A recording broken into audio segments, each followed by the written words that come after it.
장자연 사건에 관한 검찰 과거사위원회의 최종 진상조사 결과가 오늘 오후에 공식 발표됩니다. 어느 부분까지 검찰 수사가 필요하다고 권고할지 주목됩니다. 하지만 1년 넘게 진행된 이번 조사에도 불구하고 성폭행 등 핵심 의혹들에 대한 수사 권고는 어려울 것이라는 전망이 나오고 있습니다. 취재기자 연결합니다. 조성호 기자. 네, 법무부입니다. 진상조사 결과 발표 언제쯤 발표되는 겁니까? 네, 오늘 오후 4시에 법무부 검찰과거사위원회가 언론에 브리핑할 예정입니다. 검찰과거사위는 잠시 뒤인 오후 2시에 전체 회의를 열고 대검찰청 과거사 진상조사단이 보완 조사한 내용을 논의합니다. 이를 포함한 최종 심의 결과를 발표하는 건데요.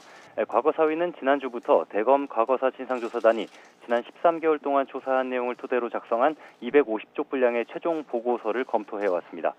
수사 권고 내용을 놓고 막판까지 이견이 있었던 만큼 어떤 결과가 나올지 관심인데요. 먼저 김학의 사건처럼 검찰에 수사를 권고할 수 있는 사건은 장씨 소속사 대표의 위증 혐의 정도가 꼽힙니다.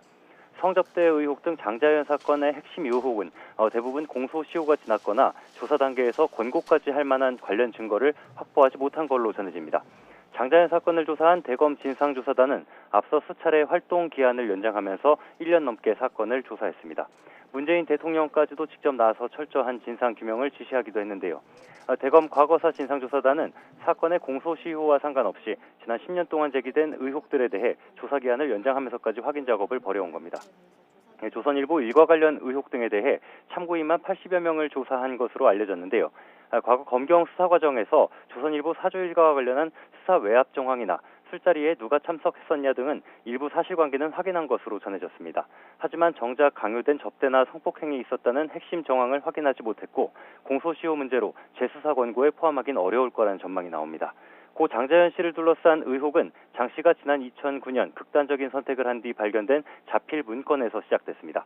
언론사나 기획사 관계자들을 성접대했다는 내용 등이었는데 같은 해 경찰과 검찰 수사에서는 성상납 의혹을 받던 이들이 모두 무혐의 처분을 받았습니다. 지난 10년간 의혹이 계속된 사건에 대해 오늘 과거사위가 어떤 조사 결과를 발표할지 주목됩니다. 지금까지 법무부에서 YTN 조성호입니다.